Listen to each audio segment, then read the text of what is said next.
Son las 3:58.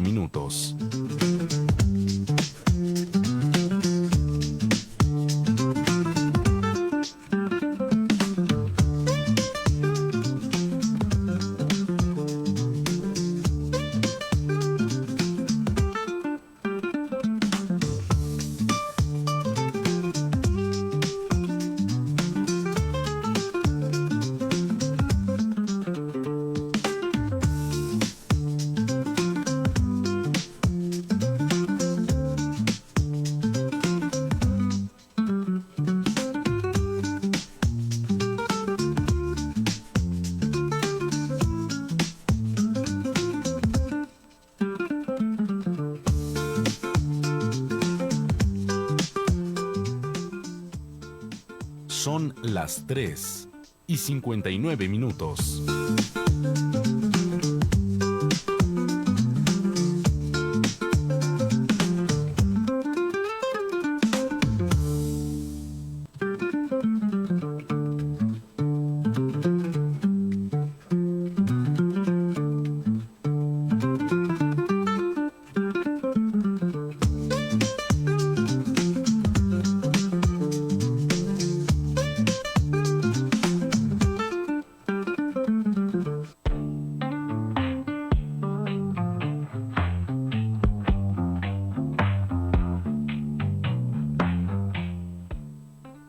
Son las 4:00.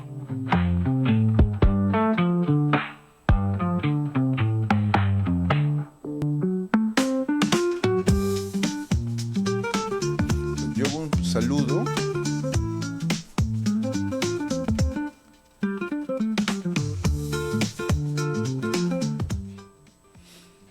Muy buenas tardes, ¿qué tal? ¿Cómo están? Esperamos que hayan pasado unas fiestas patrias, dentro de lo posible, que hayan sido agradables y positivas en un escenario político, social, económico y sindical bastante complicado. Por eso para el día de hoy tenemos un programa que esperamos sea de su interés. Tenemos a dirigentes sindicales, como es habitual, que van a utilizar este espacio para hacernos conocer su problemática. El sindicato CAS del Ministerio Público se hará presente y también el sindicato de trabajadores de seguros RIMAC. Después de estas entrevistas estaremos con Catherine Izaguirre, economista y docente universitaria, para analizar un poco el escenario político, laboral, a la luz del mensaje presidencial, pero no solo del mensaje presidencial, sino de la coyuntura política en general. Entonces será un programa de denuncia en temas laborales, de balance de la situación política y también, de las perspectivas que tenemos. Esperemos pues que sea un programa de su agrado. Dicho esto, nada, hacemos una breve pausa y regresamos con la primera entrevista.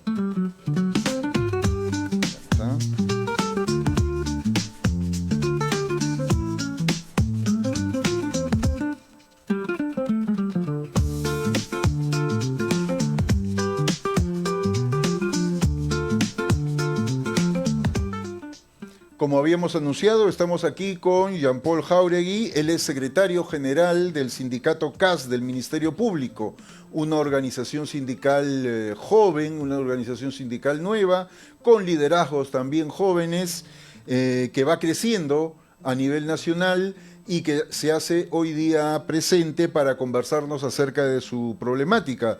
Te damos la más cordial bienvenida, Jean-Paul, y queremos de una vez empezar preguntándote ¿cuáles son las principales dificultades, los principales problemas que enfrentan hoy los trabajadores CAS del Ministerio Público? Claro, muy buenas tardes a toda tu audiencia, a todos los trabajadores que están expectantes de estas nuevas emisiones para conocer los derechos de los trabajadores. Para responder esa pregunta vamos directamente con datos, que es lo que a tu audiencia le genera interés. Y es sobre todo por la cantidad de trabajadores en el Ministerio Público. Actualmente en el Ministerio Público somos alrededor de 26.800 trabajadores. Es una población inmensa que trabaja por la búsqueda de justicia. De esa población de 26.800 trabajadores, tenemos que los trabajadores del decreto legislativo 57 CAS son alrededor de 10.000 trabajadores. Esto representa aproximadamente el 37% de todos los trabajadores, a excepción, claro, descartando todo el equipo de la función fiscal.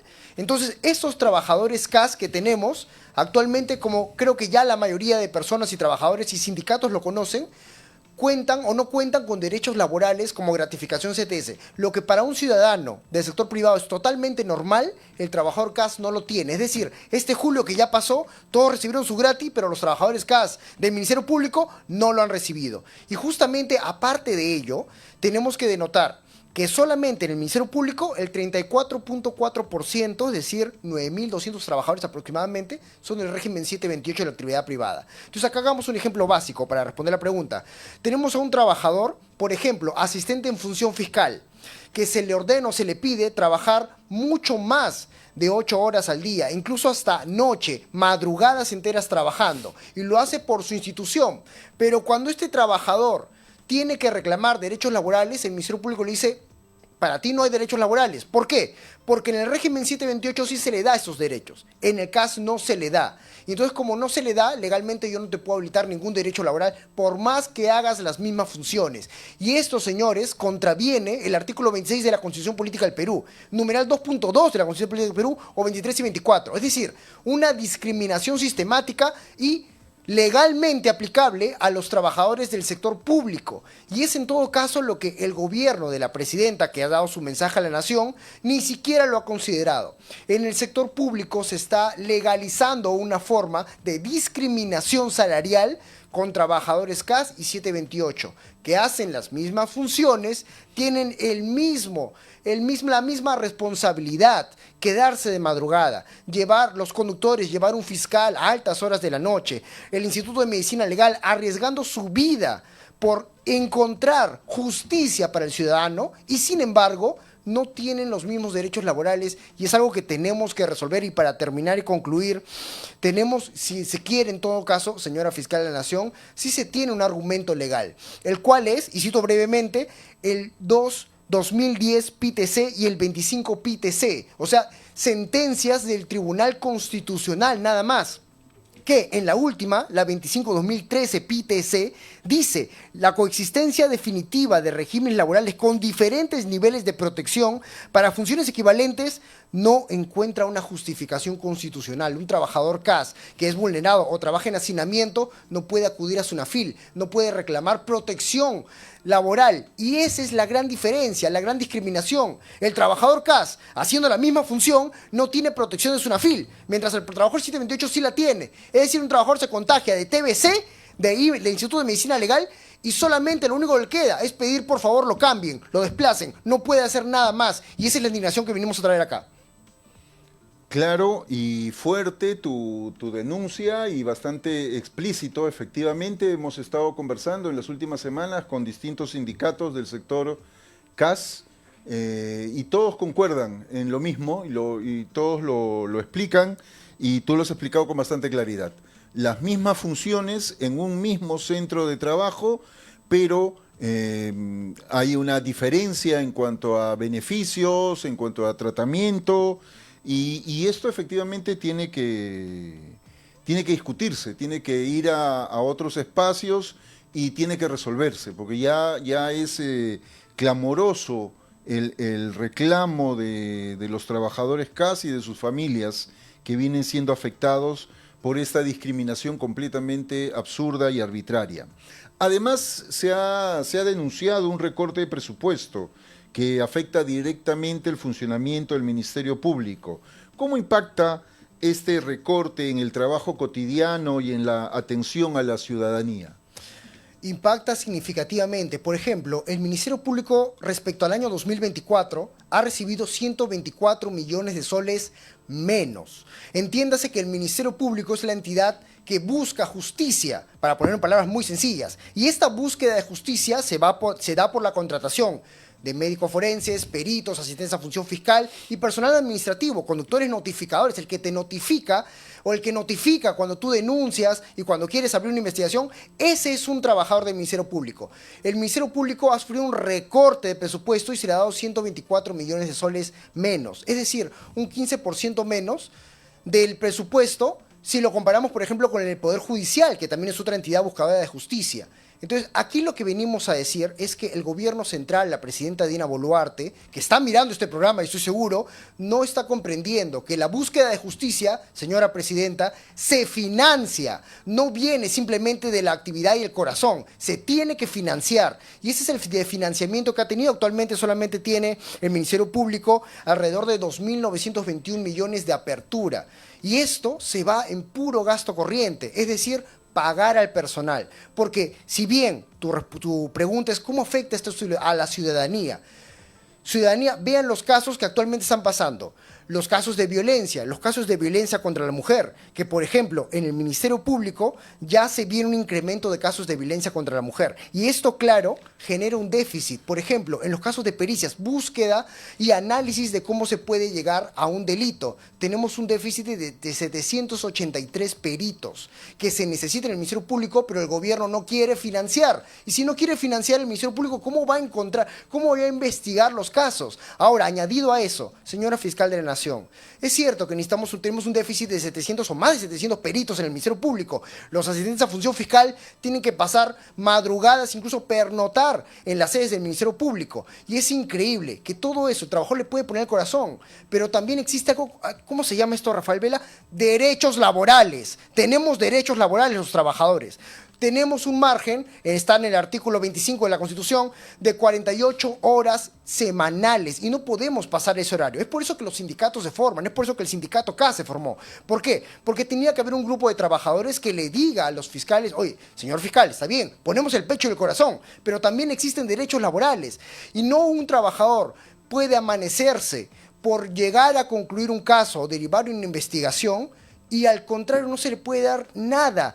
Porque cuando el trabajador asiste un sábado, domingo o feriado, como estamos en este régimen CAS que nunca debió existir o no debió sobrepasar el año 2013, no tenemos beneficios, contemplaciones, horas extra, pago por horas extra, gratificación, CTS. Un trabajador el día de hoy, trabajador de más de 70 años, muere y no se le va a dar nada. Y tal vez suenan duras las palabras, pero es así. El trabajador muere y no se le va a dar nada. CTS o compensación por tiempo de servicio. No tiene. Y es por eso que el nuevo sindicato, se tuvo que crear un sindicato casi en el Ministerio Público y justamente atender esto. Porque si no encontramos una estabilidad en los trabajadores del Ministerio Público, no les damos derechos, los maltratamos, abusamos de ellos, haciéndolos trabajar desmedidas horas, se van a ir. Y si se van a ir, va a haber menos personal. Menos personal, menos casos que atender, menos peritos, menos vigilancia, menos análisis. Casos de violencia familiar o casos de denuncias que tú, ciudadano, hagas, no se van a poder resolver. Es uno con otro.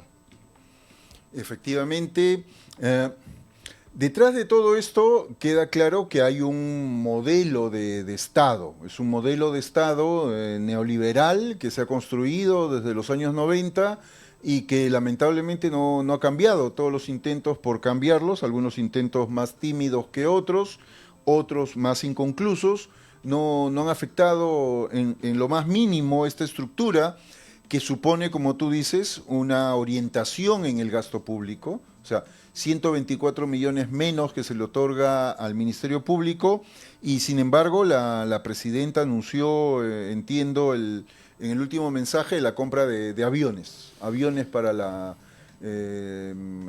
Fuerza Aérea.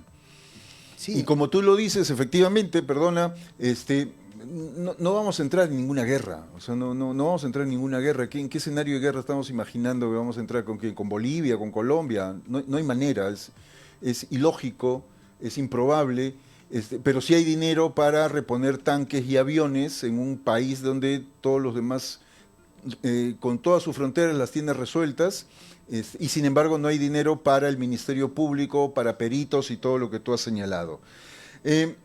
Y entonces, claro, hay una relación entre la función que cumple el Ministerio Público, la capacidad que tiene el Ministerio Público para atender sus funciones constitucionales y la ausencia de derechos laborales. ¿Tú cómo ves esa relación que hay entre un Ministerio Público que viola los derechos laborales de un sector importante de sus trabajadores mientras no cumple con sus funciones constitucionales? El problema de la violación de derechos laborales del Ministerio Público no expresa no viene de parte de una institución pública, porque digamos que aquí hay todo una argucia que viene de la parte gubernamental. Es decir, en ese sentido, sí debemos entender a la fiscal de la Nación que el decreto legislativo de 57, los CAS, ella tampoco podría pues declarar, no sé, que los CAS pasen progresivamente sin el aval del Congreso de la República. Entonces, el problema es gubernamental, hay que decirlo. El problema es la mala gestión del dinero a nivel del Ministerio de Economía y Finanzas. Por ejemplo, lo que usted ha manifestado, la compra de equipos innecesarios en tiempos de paz, digámoslo así. O en todo caso, sumaría a eso la nueva oficina del ex ministro, ¿no? Juan José Santibáñez, que va a costar alrededor de 900.000 soles en planillas. Entonces, el problema está en la mala distribución del dinero del gobierno. El gobierno tiene un bolsón de dinero y lo distribuye de mala forma. Y el problema con eso es que a la larga genera el desgano del trabajador. El trabajador joven de 20 a 40 años ya no va a querer trabajar en el sector público. Por el sector privado le ofrecen mucho mejores cosas, y hasta diría que otros países ofrecen mucho mejores condiciones laborales, como Chile, por ejemplo, que ya está en unificación de regímenes laborales en el sector público. El problema es ese, que el gobierno no está entendiendo que si no ordena los regímenes laborales, no ofrece justicia a los trabajadores, y entidades como el Ministerio Público no van a poder hacer nada por arreglar esto porque está en un nivel legislativo, lo único que le queda al joven que me está mirando es irse de este país, porque no están respetando ningún derecho laboral. Por eso que los sindicatos, antes de que haya una fuga de talentos en este país, lo que tenemos que hacer es por lo menos hacer un último bastión para que los derechos laborales se respeten, por la vía legal, por la vía económica, pero sobre todo, y lo más difícil, por la vía política. Recurrimos a espacios como este que tienen gran atención y expectativa, porque lo único que sí nos estamos encontrando una muralla es en la vía política. No, el gobierno no está entendiendo que tiene que distribuir bien el dinero y darle derechos laborales a los trabajadores para que estos continúen las instituciones y puedan aunar a la búsqueda de justicia. Ese sería, en todo caso, una posible respuesta a la consulta. Muy bien. Me contabas antes de iniciar el programa que tu sindicato tiene casi 500 afiliados aproximadamente en el territorio nacional. Es una organización sindical joven, grande para los estándares nacionales, ¿ya? ¿Qué acciones están desarrollando actualmente como sindicato para precisamente avanzar en esta agenda de temas y de problemas que nos has explicado? Lo primero que tenemos que cuidar es minorizar la fuga de talentos. En base a eso, entonces, lo primero que ha hecho la organización sindical es demandas por homologación salarial basados en la discriminación. Es decir, un trabajador, aquí atento, un trabajador que gana 1.000 soles, 2.000 soles frente a otro trabajador que gana 3.000 soles y cumplen las mismas funciones. Y ese desorden se da porque el decreto legislativo de 57 no tiene un clasificador de cargo. Es decir, desde el 2008, que el expresidente Alan García lo creó, el CAS nació mal, porque nació sin un marco normativo estructurado. Actualmente un trabajador puede ganar 2.000 soles, un trabajador que hace funciones de limpieza, contra otro trabajador que hace funciones de limpieza y puede ganar 15.000 soles. Una locura, pero eso pasa y es legal. Entonces, por eso que ha iniciado el sindicato, demandas contra discriminación salarial por homologación. Y luego, respecto a eso, nuestra actual lucha en el Congreso de la República es por el pase de los trabajadores CAS al régimen 728. Es decir, si el régimen decreto legislativo de 57 CAS nació mal hecho, está mal hecho y está incumpliendo la Constitución Política del Perú porque está discriminando la labor del trabajador en el sector público, lo que hay que hacer es pasar a un régimen laboral que sí cuente con protección. El 728 tiene un seguro de vida ley contra indemnización por fallecimiento y obviamente diferentes constancias médicas que pueden haber. Tenemos una FIL que protege justamente derechos laborales, inspecciones laborales, y es un régimen muy estructurado y mucho mejor armado que sirve en el sector público. Si en el sector público, perdón, que sirve en el sector privado, si en el sector público vamos a encontrar un régimen deficiente, pues nos pasamos a un régimen que sí contemple mejores oportunidades y derechos laborales para que nuestros jóvenes no se vayan. Y eso es lo que estamos viendo en el Congreso de la República. Y aquí un llamado, en todo caso, al nuevo presidente del Congreso de la República, el señor Yerí. Señor Yerí, acuérdese que cuando usted no fue presidente del Congreso de la República, usted se reunió, en nuestro caso su bancada, habilitó un proyecto de ley para que los trabajadores CAS del Ministerio Público pasen al régimen 728. Ahora que usted es presidente del Congreso de la República y lo felicitamos por ello, le pedimos ahora que nos atienda, que no se olvide de esa firma avalando justamente nuestro pase y pueda dar coincidencia a ello para que de una vez los trabajadores de CAS del Ministerio Público pasen al régimen 728 y de esa forma Los 270 millones que cuesta nuestro proyecto de ley, que pueden darse en 5 años, no va a afectar el Tesoro Público, no va a llevar en déficit y la presidenta tiene que atender con prioridad este reclamo. Bien, entonces hay acciones en el plano judicial, estas demandas de homologación, y también hay una incidencia política en el Congreso para que se habiliten las normas que hagan posible este traslado de los trabajadores CAS al régimen 728. Igual, digo, a nivel de sindicalismo estatal, a través de tu sindicato, la CITE en donde ustedes están afiliados, la CGTP, que es la matriz, imagino que también deben de estar pensando en algún tipo de presión social, de presión en las calles, porque como tú sabes, no basta tener la razón en este país. Es claro, me queda cada vez más claro cada vez que converso con algún dirigente del sector público, y tú lo has explicado con claridad meridiana, ustedes tienen la razón. Sin embargo, no basta, porque hay poderosos intereses particulares, privados, que no quieren que los trabajadores CAS pasen al régimen 728, que prefieren mantener esta precariedad. Entonces, como movimiento sindical, ¿qué perspectivas tienen de ejercer una presión que le gane a esos intereses particulares?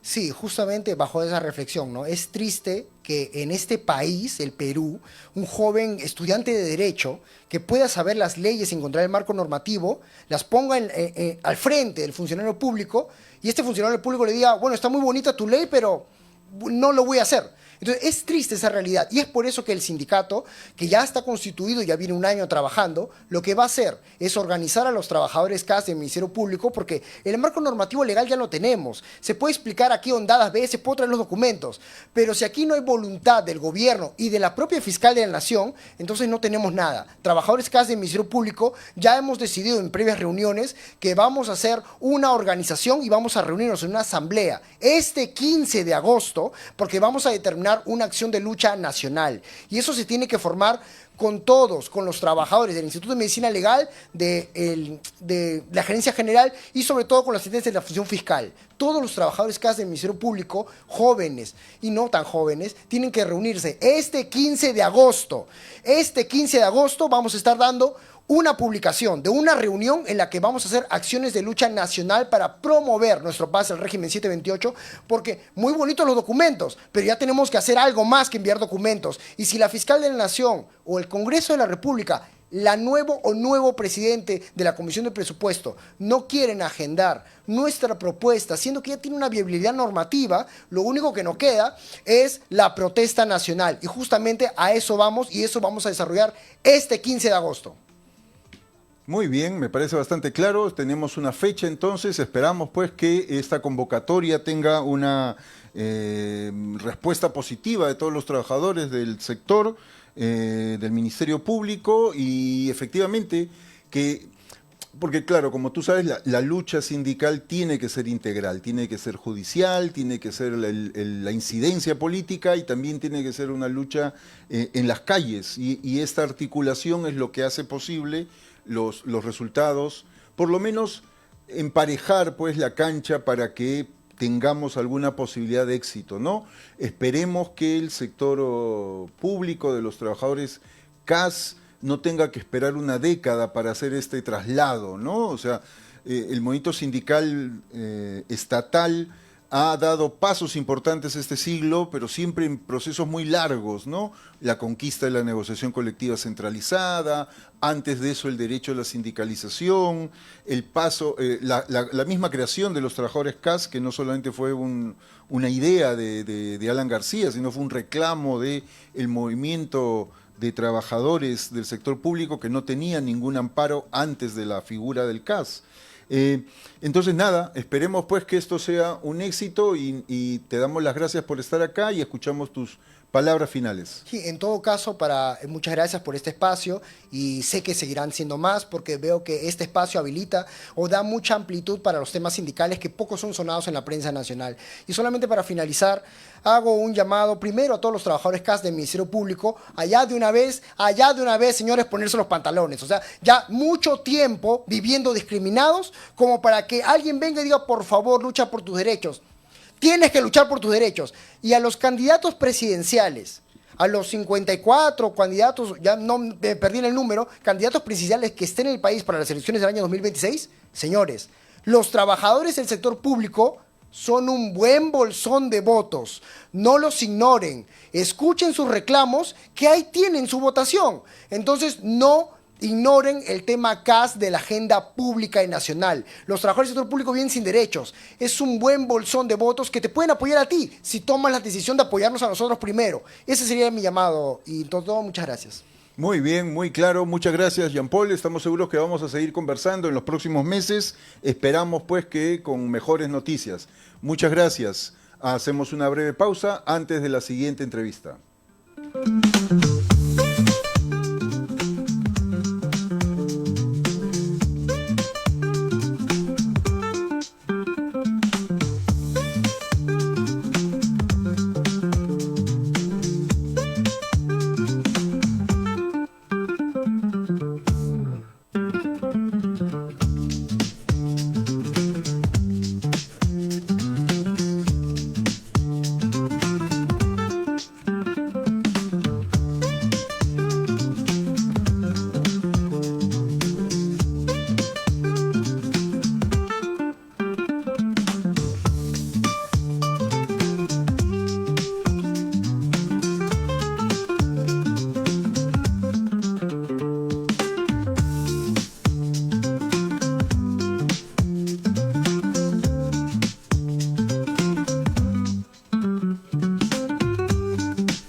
Ya estamos de regreso.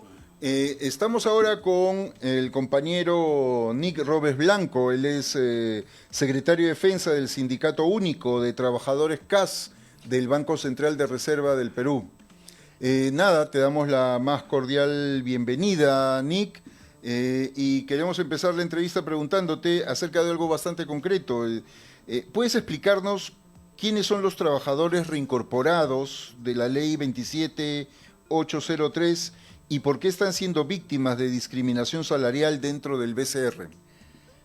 Bueno, ante todo, buenas tardes, compañeros. Después de mucho tiempo nos encontramos y a la vez también, bueno, agradecerle por este espacio tan importante, ¿no? Para el grupo que estamos en esta lucha día a día, ¿no? De los compañeros que en diferentes sindicatos nos están viendo en este momento. La ley 27803 se crea, se da en el 2002 y se crea con el fin de poder aperturar grupos, comisiones para revisar los despidos masivos que hubo en el tiempo de Fujimori, ¿no?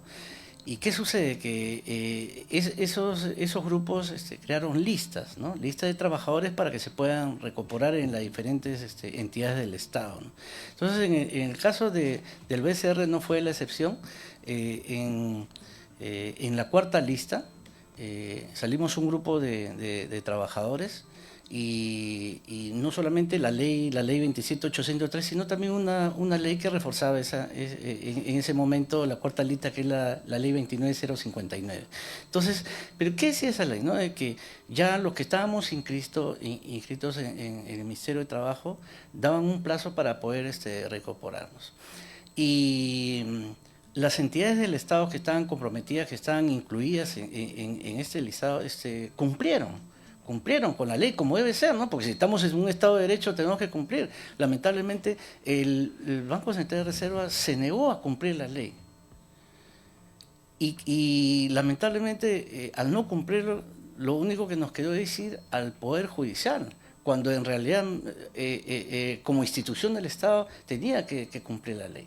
Nos fuimos al Poder Judicial y la verdad que fue una lucha muy fuerte, una batalla, pero al final tuvimos éxito, ¿no? Y ganamos en todas las instancias y nos pudimos reincorporar. Después de ese tiempo, que nosotros ya desgastados también, ¿no? Porque imaginen una lucha así, sobre todo pues con una institución tan poderosa como el BCR, la verdad que pensábamos que al reincorporarnos ya no iba a haber problemas, ¿no? Y la situación no fue así, ¿no? Cuando nosotros nos recuperamos, nos dimos pues con la ingrata sorpresa de todos los maltratos que hemos estado no solamente recibiendo en ese momento, sino ya tenemos 14 años en esa situación, ¿no? ¿Y a qué me refiero cuando digo maltrato? De que nosotros percibimos pues el sueldo mínimo, ¿no? Y ahí empieza esta situación de que hasta el momento no podemos revertir, ¿no? Y lamentablemente los funcionarios no han entendido, ¿no? Sí. Sí, bastante complejo lo que señalas. Entonces entiendo yo que hay una suerte de discriminación salarial. ¿Hay diferencia de sueldos entre estos trabajadores y otros trabajadores que desarrollan las mismas funciones? ¿Podríamos graficar esto? ¿Podrías explicarnos un poco más? Sí, por supuesto. Lo que sucede ahorita en el BCR realmente llama mucho la atención a diferentes sectores, ¿no? que se han interesado, ¿no? Porque lo que sucede en la institución es realmente es lamentable y alarmante también, ¿no? Por la diferencia, porque por ejemplo en antes lo escuchaba al compañero y hablaba de una diferencia de un trabajador que ganaba 2.000 y el otro trabajador ganaba 3.000. En el caso de nosotros es una forma escandalosa. Y yo, bueno, no he traído los cuadros, pero yo le digo, por ejemplo, ¿no? Un técnico calificado, ¿no? Tiene aproximadamente cerca de 7.000 soles básicos, mientras que un compañero reincorporado le dan el sueldo mínimo.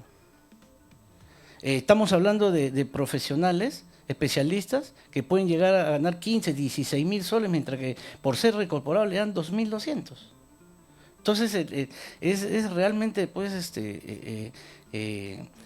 preocupante lo que pasa, ¿no? Y ahora el tema no solamente es ese, ¿no? Sino usted sabe que normalmente pues todos tenemos familia y lo que está sucediendo, o sea, el maltrato que estamos recibiendo,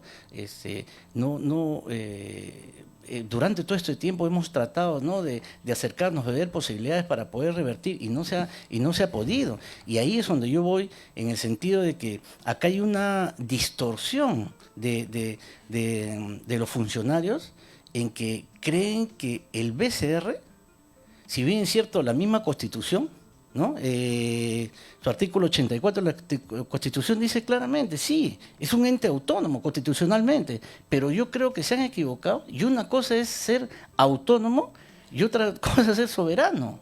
Son dos cosas totalmente distintas. Ellos tienen que cumplir la ley y sobre todo pues representa al Estado. Si el Estado nos ha reparado, ¿cómo el mismo Estado nos va a maltratar? Es algo ilógico lo que está pasando en el BCR, ¿no?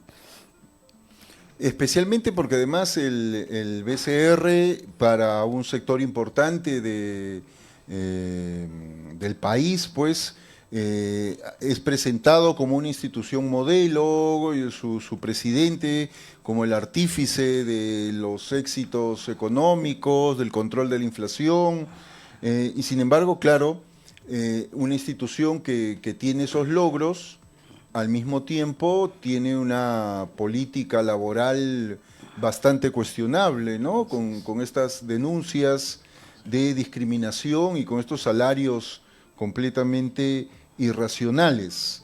¿Cómo justifica el BCR esta diferencia salarial? ¿Hay algún sustento técnico, legal, o se trata simplemente de pura arbitrariedad? Bueno, para nosotros realmente no tiene sustento para nosotros. Para ellos, o sea, consideran... ¿Qué es lo que sucede, compañero? Cuando nosotros o sea, salen las primeras medidas cautelares, lo que hace el banco hace un acuerdo de directorio en la cual el acuerdo directorio y son instrumentos públicos, ¿no? O sea, yo no estoy hablando nada del otro mundo, o sea, ahorita uno entra a la página y puede perfectamente ver los sueldos, la instrumentación, la documentación, y hace un acuerdo directorio en la cual dice claramente de que trabajador que regresa al banco por medida judicial tiene que ganar el sueldo mínimo, donde se ve claramente la discriminación. Ese es el único sustento. Ahora, yo digo, ¿cómo es posible que, como usted dice, compañero, ¿no? O sea, todos sabemos en la institución, el hecho de nosotros reclamar no significa que no queremos a la institución. Por supuesto que sí, nos sentimos orgullosos de trabajar en el banco. Personalmente, yo soy técnico de la Casa Nacional de Moneda. O sea, yo hago un trabajo que no lo puede hacer cualquiera. Soy una persona calificada, sin embargo, mire el maltrato. Entonces, el tema no es que uno no quiera o no a la institución, sino, como le voy a repetir, la distorsión de las normativas, ¿no? Porque un acuerdo directorio, porque los que estamos en temas de derecho y sabemos los temas legales, hay una figura legal que se llama, y está constitucionalmente también respaldado lo que yo digo, se llama la jerarquía de normas. ¿Cómo un acuerdo directorio va a estar por encima de la Constitución? Entonces el artículo 23, el artículo 26 de la Constitución no vale entonces. Entonces, han hecho ese acuerdo directorio y en la cual nosotros tenemos que ganar ese sueldo. No hay otra cosa. Entonces, volvemos a lo mismo, hemos tenido que volver a ir al Poder Judicial para hacer valer. Usted sabe que el Poder Judicial, lamentablemente, ¿no? A veces nos da vergüenza como peruanos, pero lamentablemente el Poder Judicial también está lleno de una serie de aristas que a veces los poderes, tanto no políticos, económicos, y estamos luchando, ¿no? Pero yo siempre la pregunto, digo, ¿por qué? Pues, ¿no? ¿Por qué? Si todas las instituciones del Estado se han allanado. Instituciones también importantes como la SUNAS, Contraloría, tienen trabajadores recuperados que están perfectamente trabajando muy bien, con todos sus beneficios. ¿Por qué? Porque las entidades y los altos funcionarios han entendido que sí, que les corresponde. Sin embargo, el BCR, no sé, ¿cuál es el tema, el problema? Que hasta ahora no entiende. Y sufrimos ese maltrato de hace 14 años, compañero. Sí, como hemos visto, en las últimas semanas hemos estado entrevistando a distintos dirigentes de sindicatos de trabajadores CAS y de trabajadores del sector público. Y la situación es similar. En muchos casos hay temas y hay problemas que son comunes. Uno es el traslado de CAS a 728, el otro tema es la discriminación salarial, como tú nos cuentas, que no la misma función recibe un salario considerablemente menor. Detrás de cada uno de estos problemas, como decimos aquí en el programa repetidas veces, no solamente está la desidia de algún funcionario o el mal criterio de un grupo de directores, lo que hay es un modelo de Estado. Hay un modelo de Estado que supone una precariedad laboral para sus trabajadores. Entonces, este modelo de Estado tiene que cambiar, tiene que ser transformado y tenemos que discutir qué tipo de modelo de Estado queremos, ¿no? Mientras tanto, hay que atender cada una de estas demandas. Tampoco vamos a esperar, pues, efectivamente a un gran cambio para no acometer los problemas cotidianos. En el caso de ustedes, ¿qué acciones está desarrollando el sindicato para enfrentar este problema, esta discriminación completamente irracional y antitécnica que se desarrolla precisamente en una institución que se ha caracterizado por su carácter técnico? Sí, compañero, la verdad que nosotros ante la situación que le estamos exponiendo estamos llenos de diferentes espacios, no solamente que hemos recurrido a la parte judicial, sino también a la parte política, ¿no? Hace poco tuvimos una entrevista en la Comisión de Trabajo y fue muy decepcionante. La Comisión de Trabajo le mandó una comunicación al BCR en la cual le sugiere hacer una mesa de trabajo y que ellos intervengan para buscar una solución. Y la respuesta, compañero, la verdad que es lamentable. Cuando leí ese documento, la verdad no se imagina el sentimiento, no solamente de mi persona, sino de todos los compañeros reincorporados, la forma como contestó el BCR. Es, la verdad, sorprendente cómo ellos enfocan el tema político, legal, dentro de la institución. O sea, ellos no quieren saber nada en ese sentido, entonces lo único que estamos haciendo es seguir tocando, ¿no?, puertas, espacios. Estamos ahorita en una lucha legal para la restitución de nuestros salarios, como debe ser, pero a la vez también político, ¿no? Ahorita estamos viendo una situación en el Congreso para ver cómo podemos revertir esta situación que realmente no ha tenido por qué darse, porque como le voy a repetir, si estamos en un Estado de Derecho, somos conocedores de la ley, fiel cumplidores, ¿no? Porque afuera somos una institución de primer nivel, ¿por qué no cumplirlo? O sea, y vuelvo a repetir, el maltrato a este grupo, ¿no?, de compañeros trabajadores que, ojo, no son ni siquiera pues trabajadores, no, todos hay trabajadores técnicos profesionales, ¿no?, que se merecen todo el respeto y realmente no se está llevando esa situación. Entonces nosotros seguimos, ¿no?, luchando, tocando puertas y también pues viendo estos espacios como el que estamos en este momento, y le agradecemos porque son espacios que nos permiten pues al menos dar a conocer, ¿no?, nuestra problemática, ¿no?, que estamos pasando en este momento, ¿no? Sí, muy bien. Claro, recapitulando. En los años 90 hay despidos de trabajadores del sector público. La dictadura de Fujimori, el gobierno de Fujimori procede pues a construir este modelo de Estado pequeño, este Estado neoliberal, y entonces despide. Fue un despido injusto, fue un despido arbitrario, fue un despido que no debió ocurrir. Una larga lucha de los trabajadores para su reposición logró en el presente siglo que se dictamine pues que efectivamente tenían que regresar. Entonces, en el caso particular del BCR, un conjunto de trabajadores a través de procesos judiciales en el marco de estas listas que se desarrollan durante Toledo, ¿no es cierto? Empieza, pero después ya, digamos, con la cuarta Alan García lista, ya salió con Alan García. Claro. Así es. Y entonces la ley dice deben devolver. Así es. Pero claro, es un trabajador que tenía una remuneración porque era un trabajador calificado, injustamente despedido, su retorno correspondería que se restablezca la misma situación en la que estaba, tanto en su remuneración como en todas sus condiciones. Sin embargo, por alguna razón completamente arbitraria, una decisión, nos cuentas tú, del directorio, decide el BCR que los que regresan van a entrar con el salario mínimo. Es completamente injusto, es un escándalo que se tome una medida de esta manera completamente arbitraria y que parezca una vendetta contra trabajadores que han luchado por un derecho y el Estado ha reconocido que era un derecho, ¿no es cierto? Muy bien, haremos seguimiento de esta denuncia y esperamos pues que efectivamente esto se resuelva lo más pronto, ya sea en la vida judicial o de alguna manera pues que el presidente del BCR entre en razón y dé las medidas para que esta situación no se prolongue. Tus palabras finales, por favor. Claro.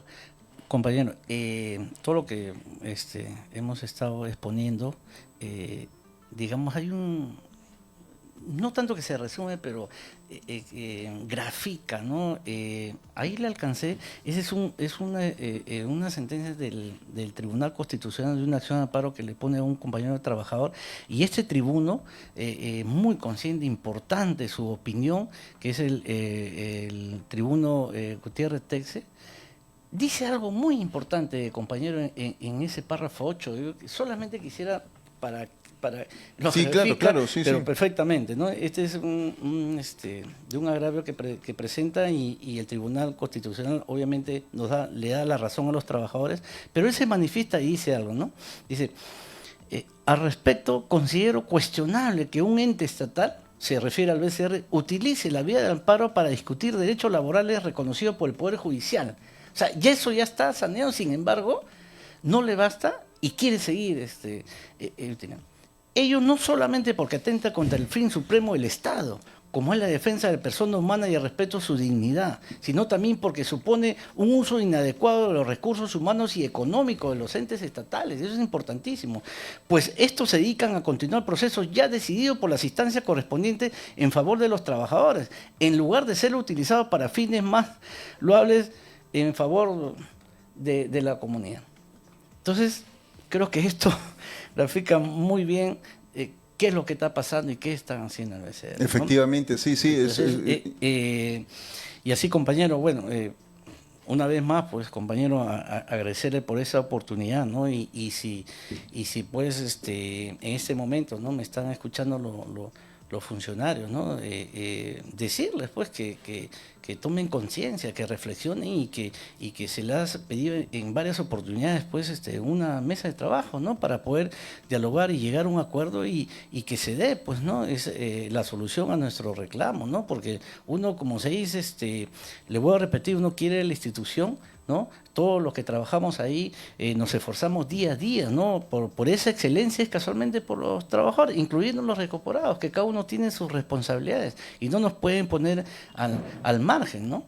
Y el mensaje al presidente del banco, ¿no? Que todos lo respetamos, nadie duda de su capacidad, un buen técnico, pero yo le diría algo, ¿no? Que uno no puede ser luz en la calle y oscuridad en su casa. Uno tiene que también velar por sus trabajadores, y en este caso está haciendo algo injusto. Yo le digo, compañero, yo converso con muchos afiliados, con compañeros que se me acercan, y la verdad, ahorita hay un daño que nos está haciendo, porque son 14 años que estamos en esta situación, y hay un daño hasta psicológico que muchos compañeros están pasando. ¿Por qué? Porque hay un proyecto de vida que se va rompiendo, porque no puede alcanzar esos niveles que es natural, es normal, ¿no?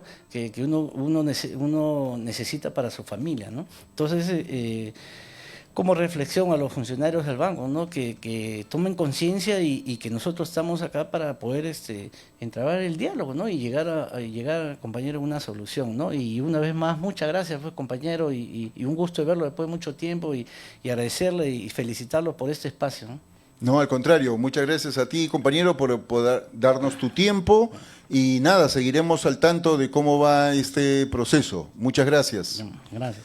Muy bien, hacemos una muy brevísima pausa para nuestro bloque final con la economista y docente universitaria Catherine Eizaguirre.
Muy bien, estamos de regreso y como habíamos anunciado, está con nosotros Catherine Eizaguirre. Ella es economista y docente universitaria, una lectora atenta de la realidad nacional y analista. Y nada, muy contentos, te damos la más cordial bienvenida, Catherine. Y estamos aquí porque queríamos conocer tu opinión y conversar un poco acerca de la coyuntura nacional, el discurso de la persona que tiene la presidencia del país y bueno, claro, de los movimientos sociales y populares en este periodo. Te damos la más cordial bienvenida y eso, ¿cómo has visto tú el mensaje presidencial? ¿Qué tal? Muchas gracias por la invitación, Carlos. Un gusto poder compartir en este espacio. Bueno, 28 de julio acaba de pasar. Estamos a un año para, bueno, el inicio finalmente de un nuevo proceso electoral que ya ahorita está también calentando motores. Y en ese sentido se esperaba un discurso quizás un tanto más claro, un discurso además que lo que ha dicho la señora que está ahorita en la presidencia, como mencionas, parece ser de una realidad social, política y económica distinta a la que vivimos todos los peruanos, ¿no? Hay problemas de fondo en términos económicos, por ejemplo, como los altísimos niveles de pobreza, el tema de la economía ilegal, la minería ilegal, que no se han abordado en absoluto. Es más, incluso no habría que alertar que la presidenta se ha atribuido logros que no son suyos, como por ejemplo las reservas internacionales, que de hecho son elementos que maneja el Banco Central de Reserva, ¿no? Entonces hay problemas de fondo que no se están discutiendo, no hay políticas económicas para este último año en teoría de gestión, ¿no? Y los grandes problemas que tiene el Perú parecen estar profundamente desatendidos. Sí, efectivamente queda esta impresión, ¿no? Como que los ciudadanos estamos en una realidad y Dina Boluarte vive en una realidad paralela, en un mundo alterno. En ese sentido, desde una mirada económica, ¿hay algún anuncio económico realmente sustantivo que pudiera ser rescatado en temas como empleo, lucha contra la pobreza? O lo que nos ha dicho son solamente datos sin ningún norte, sin ninguna brújula? El año pasado fueron 5 horas, este año han sido 4 horas y entre todas esas horas realmente no se han identificado políticas económicas de fondo, ¿no? Se ha mencionado, por ejemplo, que va a haber un crecimiento de 3%, que de hecho es parte un poco del rebote de los últimos años. Se han tenido cifras incluso imprecisas en términos de déficit fiscal. Es un año importante en términos internacionales para la economía peruana. Los precios de los minerales están altísimos, por ejemplo. Hay oportunidad para poder darle un valor agregado a lo que estamos exportando y lamentablemente nada de eso fue parte de la discusión en el marco de el mensaje presidencial, ¿no? Todo lo contrario, hemos visto cifras de que el 50% del oro que se exporta en el Perú es de ahora de la minería ilegal. Entonces, no han habido realmente mensajes que atiendan a profundidad estos elementos en el mensaje, ¿no?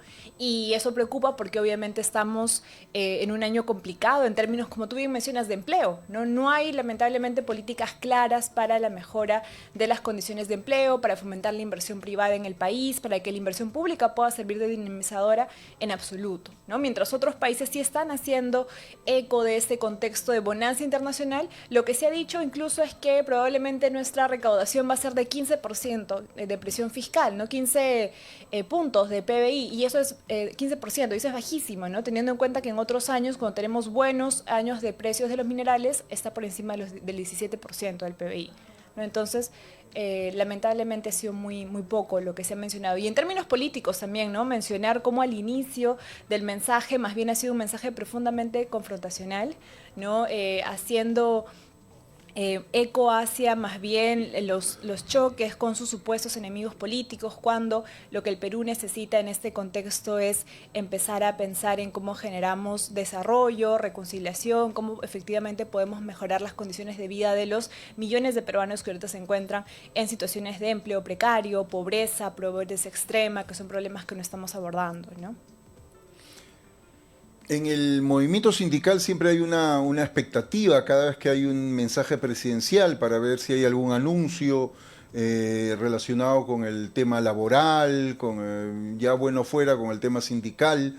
Muy pocas veces esta expectativa se ve satisfecha porque generalmente los presidentes a lo largo de los últimos años han sido bastante parcos, bastante desafectos con el tema laboral, con el tema, mucho más con el tema sindical, ¿no es cierto? Salvo el breve paréntesis, hay que señalar, de Castillo, donde sí hubieron algunos temas de interés. Pero salvo esto, y con Dina todo lo contrario, con Dina la ausencia, la invisibilización del tema laboral y mucho más del tema sindical. En ese escenario, en este último año, ¿tienen algo que esperar los sindicatos, a tu juicio, de este gobierno? ¿Hay alguna posibilidad que este gobierno pueda atender alguna demanda laboral? ¿Cómo lo ves? En absoluto, lo que estamos viendo es que en este cogobierno entre el Congreso y Dina, lo que el Congreso está haciendo en términos de materia económica es aprobar beneficios tributarios para grandes empresas, para grandes sectores, ¿no? En tema de la agroexportación, en tema de textiles, turismo, por ejemplo, ¿no? Pero orientado a estas grandes empresas. Ojo Público acaba de sacar un informe hace unas semanas de que son miles de millones de soles los que el Estado peruano dejaría de recaudar y que va directamente, pues, al beneficio de estas grandes empresas. Entonces, realmente no hay más política económica que darle beneficios a estos sectores, ¿no? En este cogobierno que estamos identificando entre el Congreso y la señora Dina Boluarte. Y entonces, el escenario político, ¿cómo se está dibujando? ¿Cómo ves a la derecha en este año que empieza ahora, ya casi en un periodo electoral?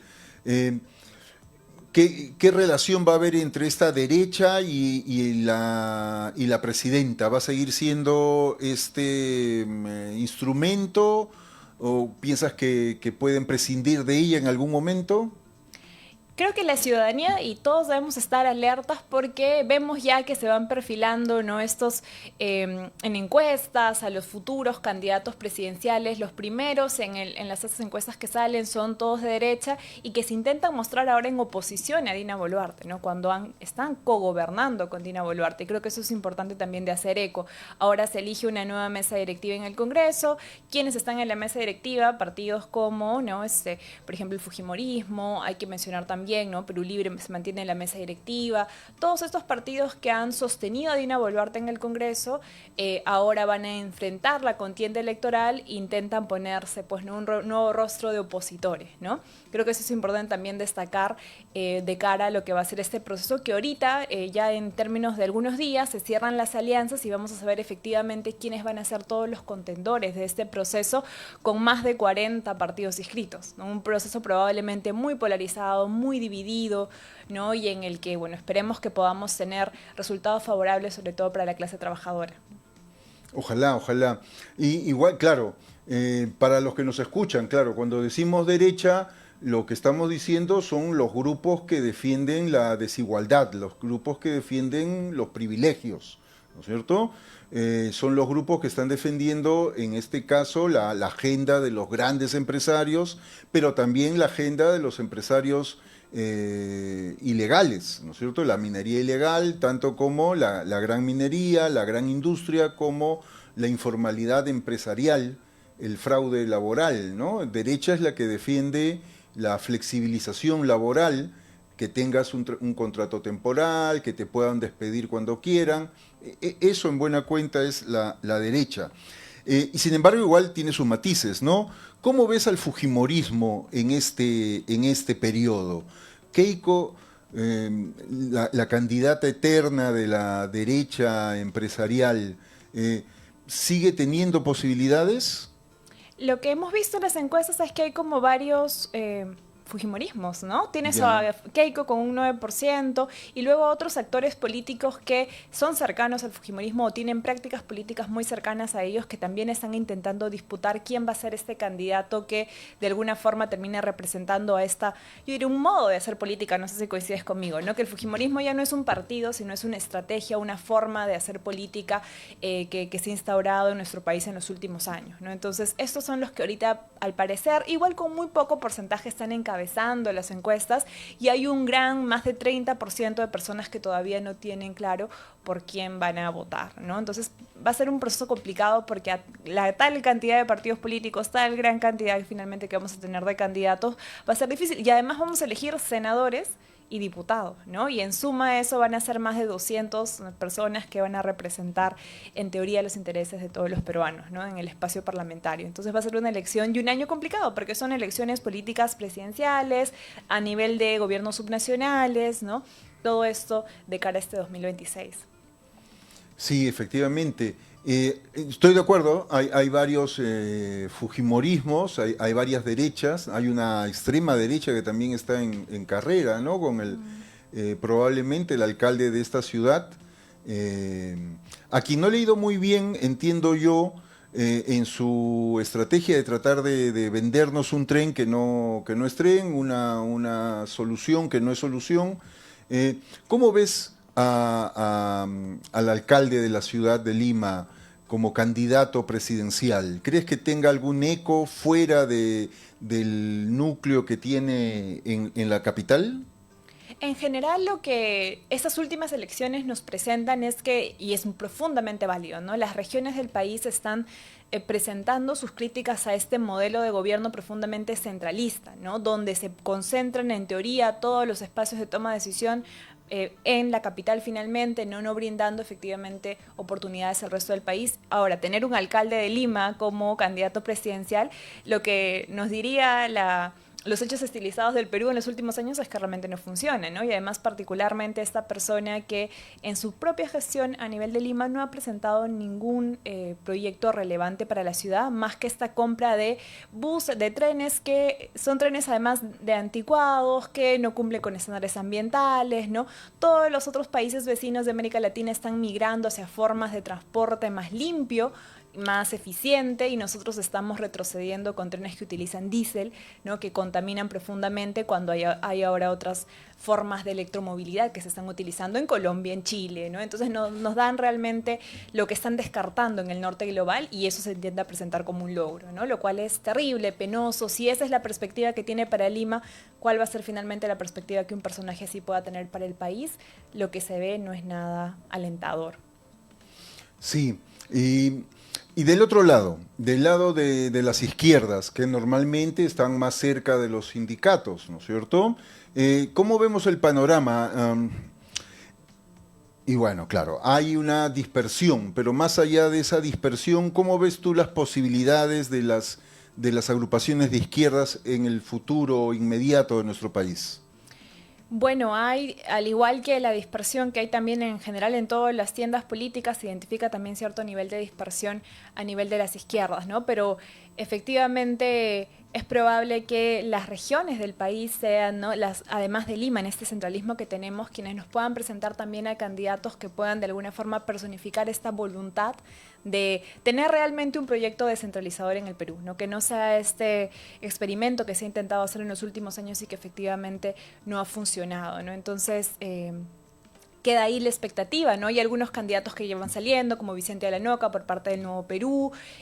Bueno, Alfonso López Chau está en una confluencia un poco más amplia, ¿no? Con otros partidos desde el centro, por ahí, ¿no? Y recientemente hay una discusión sobre algunos partidos que ahora tienen inscripción, pero que en teoría no les están dejando participar, ¿no? Y que están buscando que sí participen en este escenario político, ¿no? Que uno es UP de Duberlí, ¿no? Y también APU, ¿no? Donde está Aníbal Torres, entre otros, ¿no? Entonces, como mencionaba, en 2 días cierra ya finalmente el registro de alianzas y vamos a poder saber efectivamente cuáles van en alianza, qué partidos van solos, ¿no? Y cómo finalmente se desemboca este proceso electoral.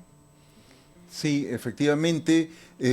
Hay entonces como 3 bloques, ¿no es cierto? Por un lado está APU y otras agrupaciones más cercanas a Castillo, Vicente Alanoca con Nuevo Perú y otras agrupaciones, y Alfonso López Chau, ¿no? Si quisiéramos tener una idea de qué lado del Perú o qué lado de los sectores populares representa cada una de estas candidaturas, más o menos, ¿qué podríamos decir?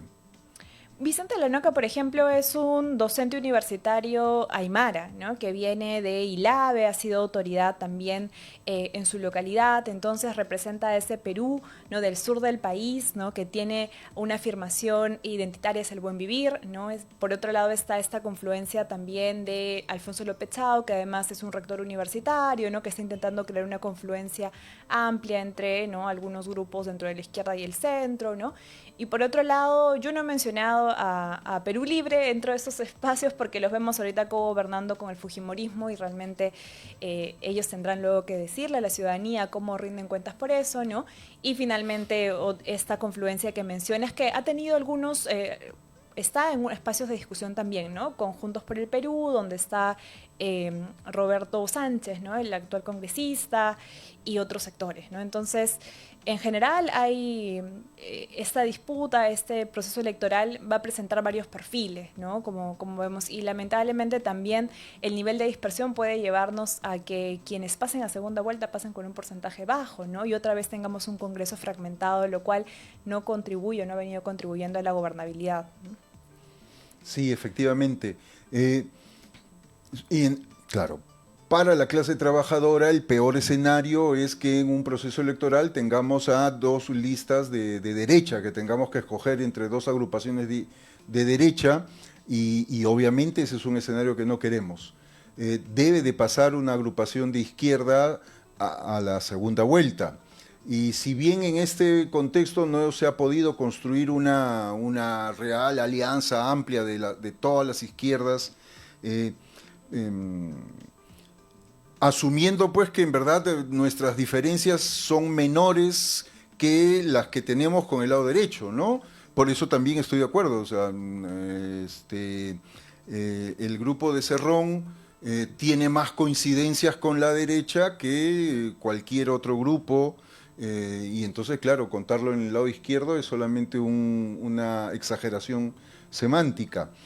En ese sentido, las agrupaciones de izquierda, ¿tú crees que tal vez para segunda vuelta podríamos tener algún entendimiento de que no terminemos llamando al voto viciado, sino a votar por la izquierda, cualquiera que sea esta, que logre pasar a la segunda vuelta?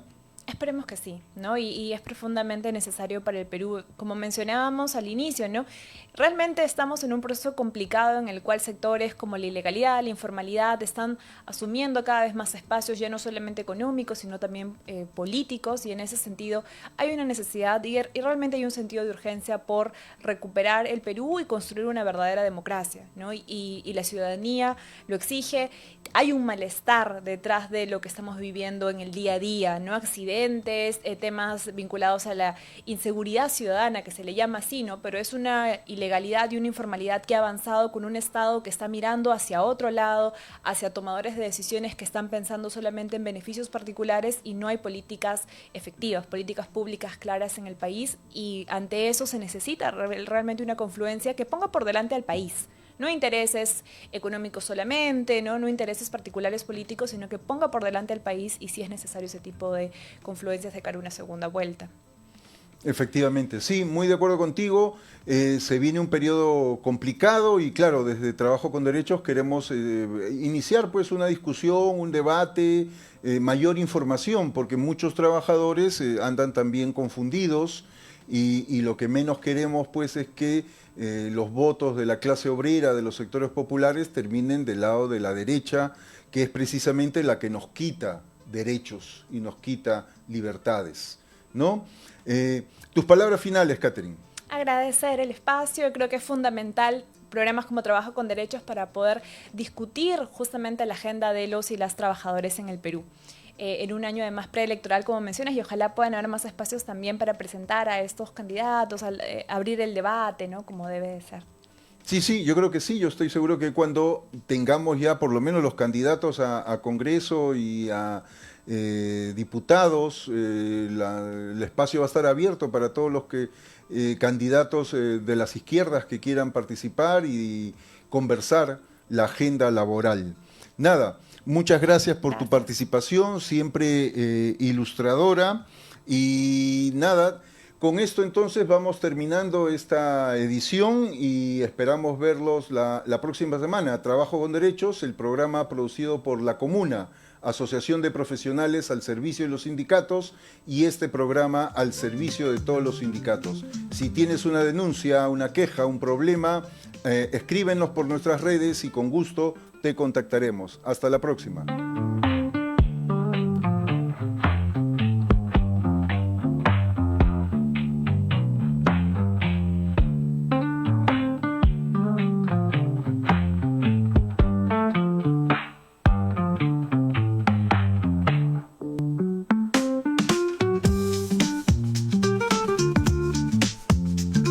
ANP Radio, la voz vibrante del Perú.